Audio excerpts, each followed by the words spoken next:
Portugal e o orçamento de Estado. O conflito no Médio Oriente, a sua escalada e as atualizações. Esses são os temas do nosso programa Política Impura dessa semana. Política Impura, na Rádio Transforma, com Henrique Prior. Seja bem-vindo ao nosso programa Política Impura, pela Rádio Transforma e Revista em Comunidade. Portugal e o orçamento de Estado. Quem ganha, quem perde? As alterações que o governo aceitou fazer no IRS Jovem e no IRC. O que é essencial no orçamento para que o país consiga o seu desenvolvimento pleno? E a falência do Banco Espírito Santo e esse conflito com a Justiça. Passo agora para Henrique Prior. Antes de mais, cumprimento os senhores espectadores e agradeço a vossa atenção. Falamos então do Orçamento de Estado, que tem sido tema da discussão, sobretudo nos últimos 15 dias, com a perspectiva de haver eleições antecipadas se o Orçamento fosse chumbado. Não vai ser. Tudo indica que o PS vai se abster na votação do Orçamento e, portanto, o Orçamento vai passar. Agora, isso à custa de quê? À custa de um recuo do PSD, do Governo, no que toca ao IRS Jovem. O Governo, face a problemas até de constitucionalidade do IRS Jovem, face inclusivamente a avisos do Fundo Monetário Internacional a dizer que o IRS Jovem e a medida, como iremos falar, da baixa do IRC, poderiam conduzir novamente a um déficit no Orçamento de Estado, o Governo decidiu recuar. E, no fundo, retomou um pouco aquilo que era o orçamento do PS no que toca à juventude, o Orçamento de 2023 e as propostas nas propostas eleitorais do PS no que toca à juventude. Os benefícios para os jovens irão continuar, agora em moldes completamente diferentes e não haverá um benefício muito maior para aqueles que ganham mais. As coisas estarão agora equilibradas em termos de deduções nos rendimentos dos jovens, nomeadamente todos eles terão rendimentos isentos de tributação no primeiro ano, em 2025, e depois haverá um escalonamento da tributação dos rendimentos ao longo dos anos. E isso irá fazer com que a perda de receitas durante este período seja de cerca de 645 milhões de euros e não os 1.000 milhões que a proposta do Governo implicava. Agora, se essa questão está afastada, me parece que não totalmente, o PS ainda coloca algumas dúvidas, mas outra questão é o IRC. O Governo decidiu fazer uma contraproposta no que toca ao IRC, diminuindo o IRC de 1%. A ideia do Governo é aumentar o investimento estrangeiro, ou aumentar o investimento de um modo geral.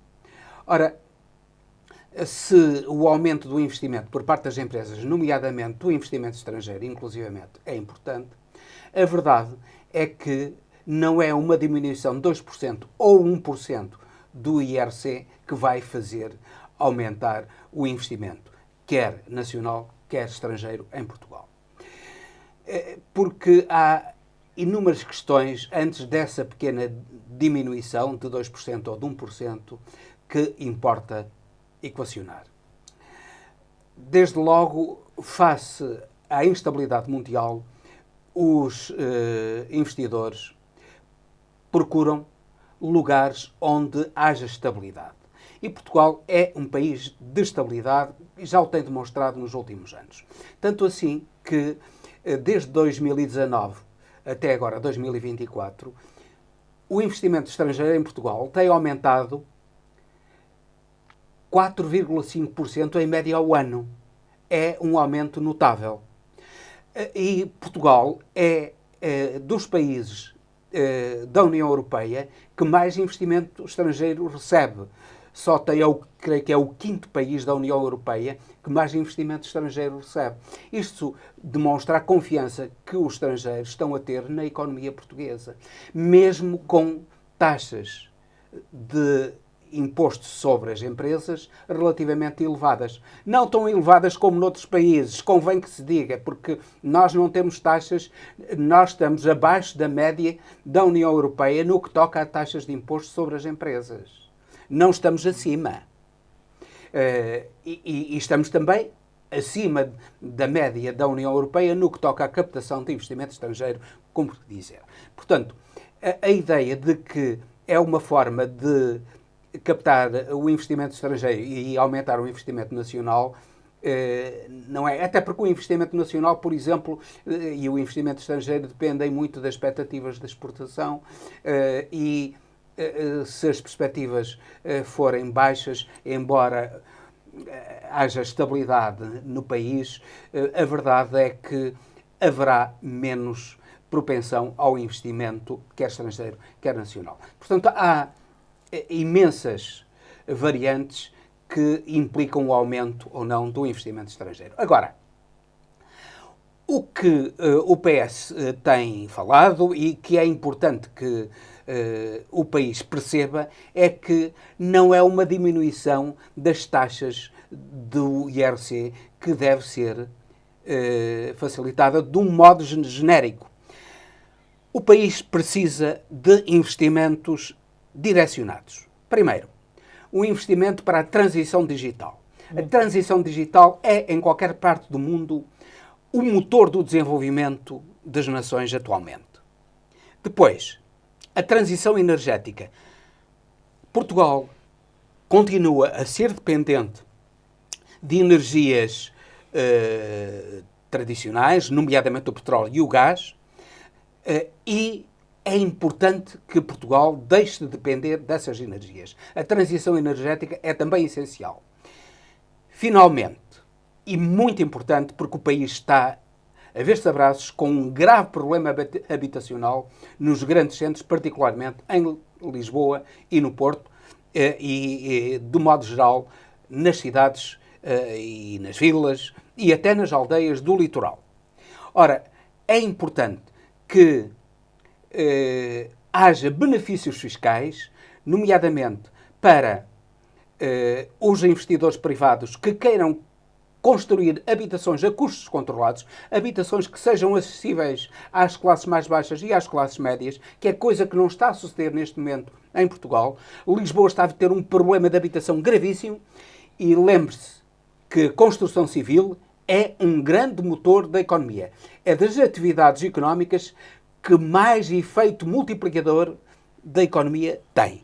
E, portanto, os benefícios fiscais no que toca à construção de habitação acessível às classes baixas e às classes médias é essencial, não só para um equilíbrio social, para maior justiça social, mas para o próprio crescimento do país. Portanto, são 3 áreas em que deveria haver benefícios fiscais direcionados e não benefícios fiscais, nomeadamente, que são dirigidos à especulação. Repare-se que esse tipo de diminuição do IRC vai beneficiar de empresas, por exemplo, que se dedicam à especulação imobiliária e que ganham imenso com a especulação imobiliária e com a destruição do tecido habitacional do país. Não é isso que o país precisa. O país precisa precisamente de medidas que contrariem a especulação imobiliária e que permitam o acesso da população portuguesa, particularmente das classes mais baixas e das classes médias, a uma habitação condigna e a poderem viver no Porto e em Lisboa, aos médicos, aos professores, a quaisquer profissionais, poderem viver no Porto e em Lisboa. Não é fazer do Porto e de Lisboa, sobretudo de Lisboa, um local apenas para estrangeiros, um local apenas para especulação, um local apenas para turismo, que é isso que está a fazer-se. E, portanto, esse tipo de cortes direcionados é que são essenciais para o futuro do país. E não é isso que o Governo está a propor. Esperamos que o PS não ceda no que toca ao IRC e que exija esse corte no IRC, mas cortes direcionados para a transição digital, para a transição energética e para a habitação destinada às classes mais baixas e classes médias. Eu queria ainda que você abordasse a questão do BES. Do Banco Espírito Santo. É uma questão gravíssima, porque se nós tivemos dificuldades durante estes anos, em grande parte foi devido à falência fraudulenta do BES. E aquilo que nós vemos é que a Justiça se mostra completamente incapaz de combater esse tipo de fraudes. Aquilo que se fez foi um mega processo com milhões de documentos, milhões e milhões de documentos, uma acusação que tem cerca de 3.500 páginas, uma coisa absolutamente impossível de lidar, a não ser por um elevado número de juízes e de procuradores e de advogados, isso tornou difícil a investigação, em vez de fazer por setores, nomeadamente por áreas em que o Banco Espírito Santo atuava, nomeadamente as áreas dependentes, quer no turismo, quer no investimento, quer em outras áreas que o Banco Espírito Santo atuava, e em todas elas houve fraudes. E seria importante dividir os processos precisamente por essas áreas em que houve fraudes e não construir o mega processo. Optou-se por construir um mega processo e aquilo que deu foi nisto. Foi que todos os crimes vão prescrever antes do final do julgamento. O julgamento vai iniciar-se a 15 de outubro, mas já prescreveram 11 crimes e todos os crimes irão prescrever no próximo ano. É uma vergonha para a justiça portuguesa e isso deve-se também não só à complexidade, e convém que se diga aqui, é que o processo teve 3 anos sem procurador. Os procuradores recusaram-se a tomar conta do processo durante 3 anos. E o Ministério Público não teve coragem para dizer a procuradores e avocar procuradores suficientes para tramitarem o processo durante estes 3 anos. 3 anos suficientes para que houvesse prescrição. E é isso que parece que... não digo que o Ministério Público queira, mas o Ministério Público devia saber, porque sabe qual o prazo de prescrição dos crimes e devia evitar. E um grande número de portugueses sofreu imenso, muitos deles perderam tudo aquilo que ganharam numa vida e, em grande parte, a culpa é do Ministério Público, é do Estado e também da medida de resolução que a União Europeia experimentou em Portugal e que foi catastrófica para os credores do Banco Espírito Santo. O conflito no Médio Oriente. A gente está vendo agora que isso não é mais entre Israel e Hamas, ou Israel e Hezbollah, ou Líbano, ou faixa de Gaza. A coisa está se espalhando de uma forma assustadora, arrastando para si outras personagens importantes. Eu queria saber agora, queria que você abordasse quais seriam as forças e as fraquezas de Israel e dos outros envolvidos. Também gostaria que a gente falasse um pouco sobre a questão da espionagem e dos mísseis hipersônicos. E, por fim, o que é que nos reserva o futuro? Quais são as possibilidades, os prognósticos que a gente pode daqui vislumbrar? Henrique, com você. Muito obrigado, Lorelei. Nós vivemos, infelizmente, num grande apagão de informação relativamente ao Médio Oriente. Nós não sabemos, nem de longe nem de perto, tudo aquilo que se passa no Médio Oriente. Temos uma ideia vaga dos mortos. Vemos a destruição total. Gaza está totalmente destruída. Israel, aquilo que fez foi destruir totalmente Gaza. Não foi combater o Hamas, foi destruir Gaza. Gaza está a um montão de escombros, com dezenas e dezenas, certamente mais de 40 mil mortos e dezenas, eventualmente centenas de milhares de feridos e habitações destruídas, vidas destruídas em Gaza. Está-se a fazer o mesmo no Líbano.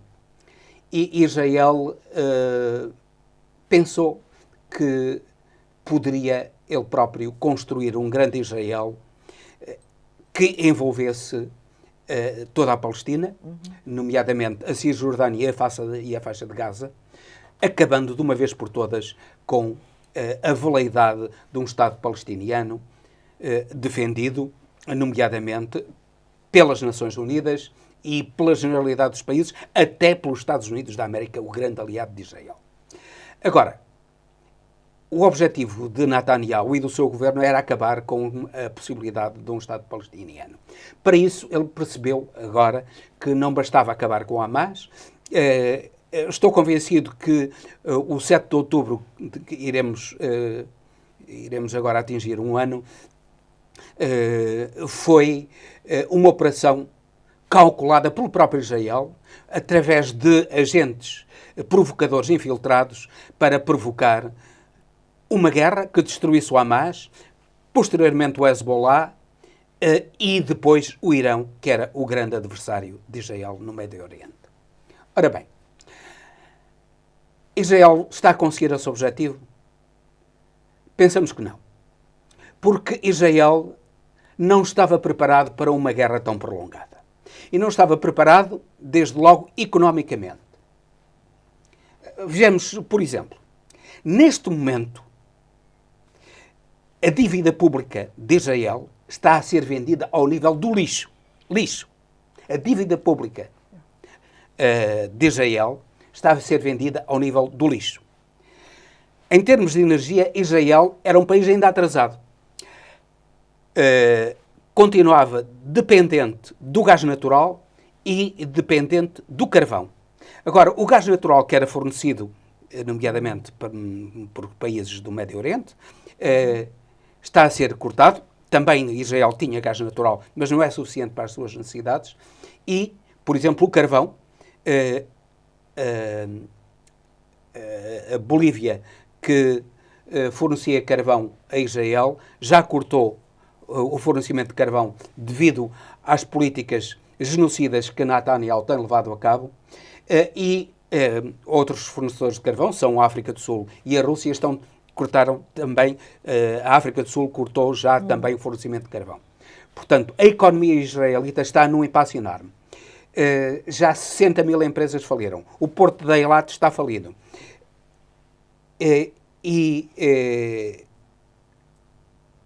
Aquilo que era essencial também, que é o saber fazer de Israel, está a exaurir-se.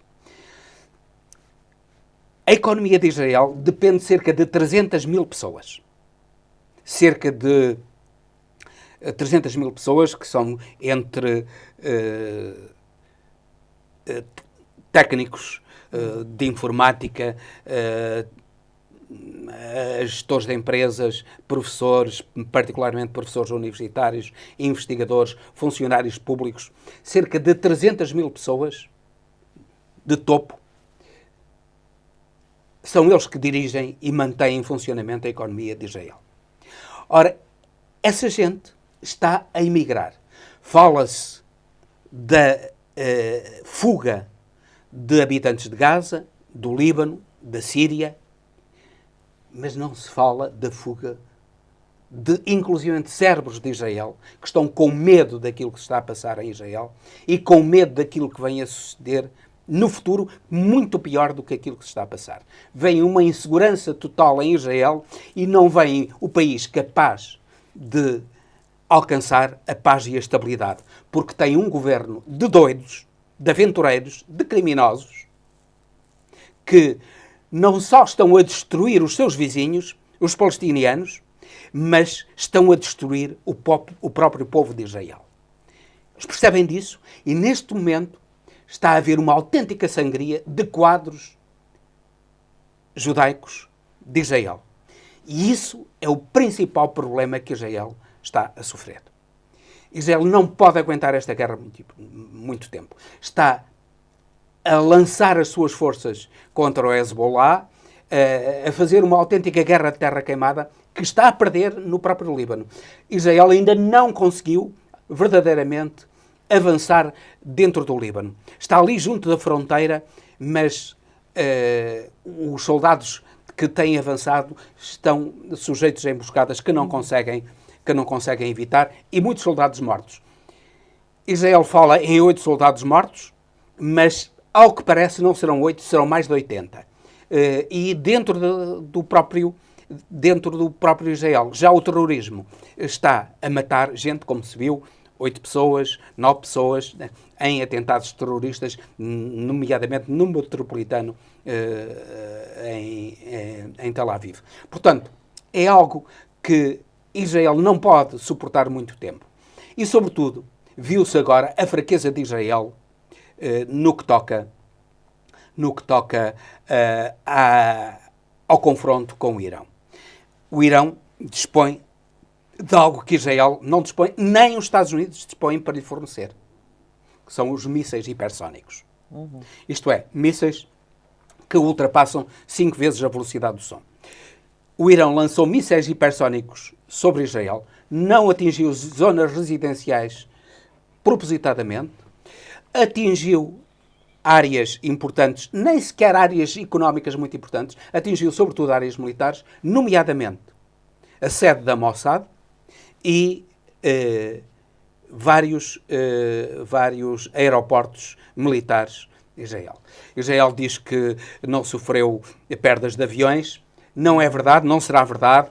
Há indícios seguros de que pelo menos 20 aviões, cada um deles custando 80 milhões de euros, se foram 20 aviões, foram só neste ataque 1.600 milhões de euros que Israel perdeu.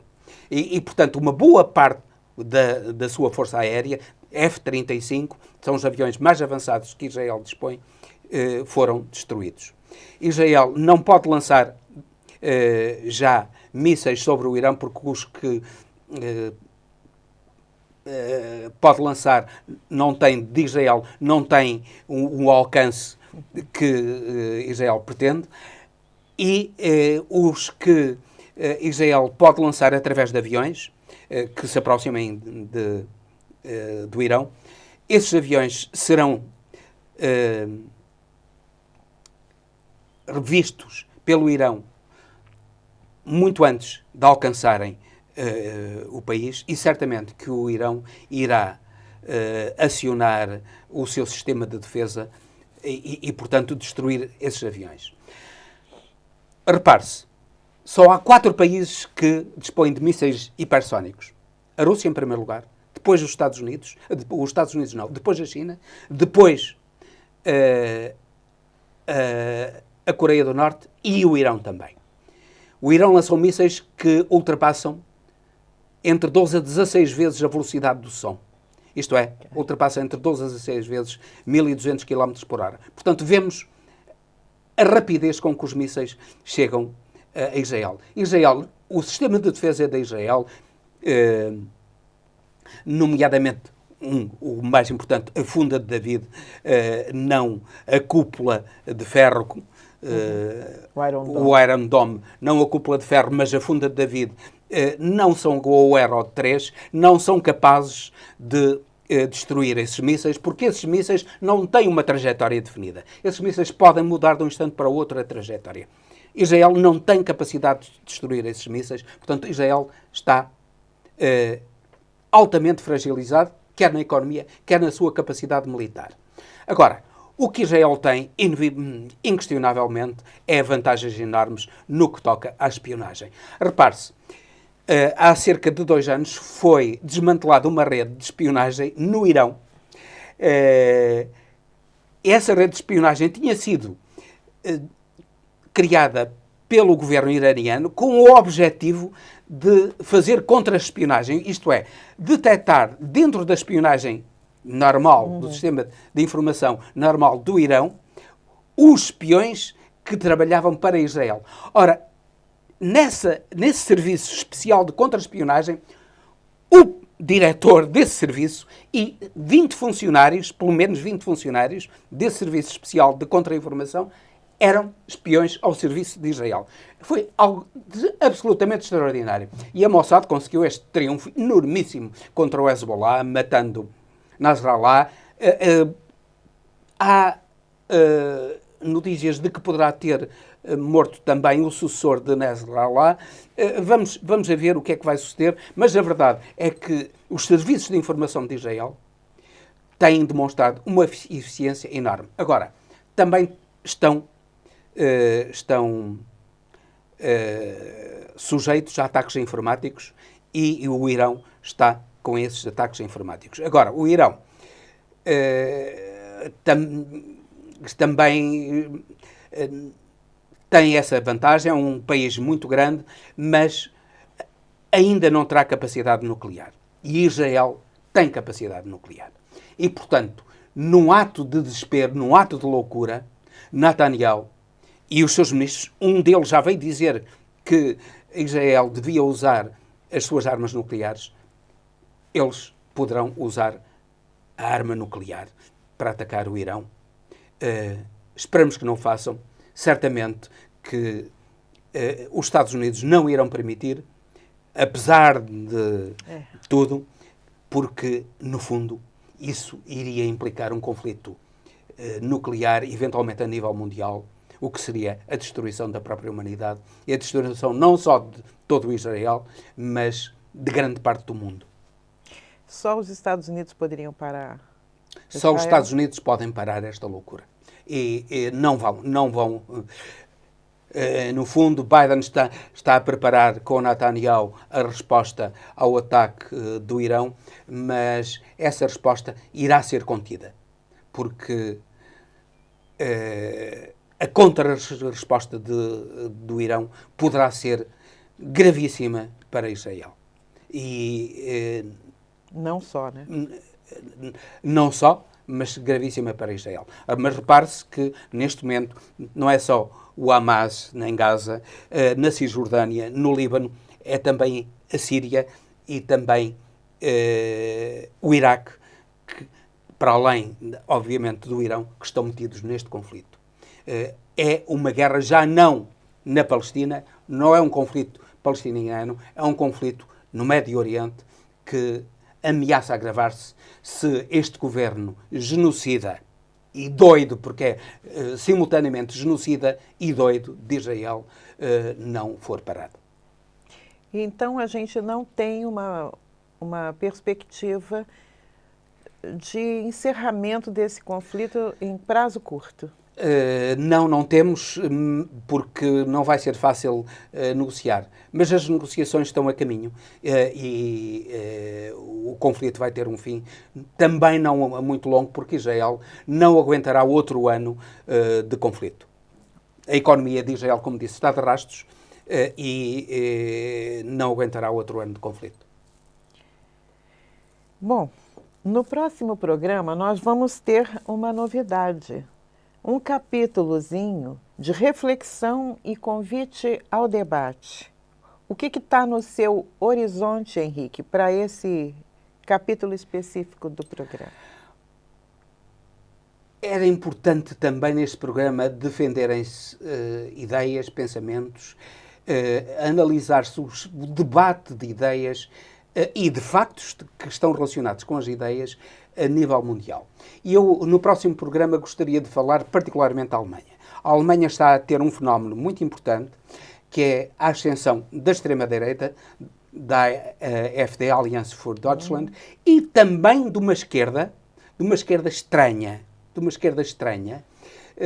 que alguns dizem que é o espelho à esquerda da extrema-direita alemã, dos neonazis, que é o partido de Sarah Wagenknecht, uma política que saiu do Die Linke, do partido de esquerda que foi criado, sobretudo, na Alemanha Oriental e que teve votações expressivas nas últimas eleições regionais alemãs. Era importante perceber-se a razão da subida de um e do outro e o que é que o partido de Sarah Wagenknecht, curiosamente, Wagenknecht quer dizer em português ousar servir. Ousar servir. É o nome dela e o nome do partido. Já é errado ela dar o nome dela ao partido. Mas ela diz-se de esquerda e quer uma política económica de esquerda, com um papel importante do Estado, como iremos ver. E vamos falar disso, que é um ponto importante de reflexão para a esquerda, que tem tido grave insuficiência de debate, assim como na direita há insuficiência de debate, há posições já estratificadas e é importante que o debate seja feito. Bom, ficamos por aqui e agradecemos a você que chegou até o final do vídeo. Pedimos mais uma vez que você curta, compartilhe e ajude a gente a difundir este programa. Agradecemos que, se possível, nos envie perguntas, comentários, que participe da nossa comunidade. Até o próximo Política Impura, pela Rádio Transforma e pela Revista em Comunidade. Política Impura, na Rádio Transforma, com Henrique Prior.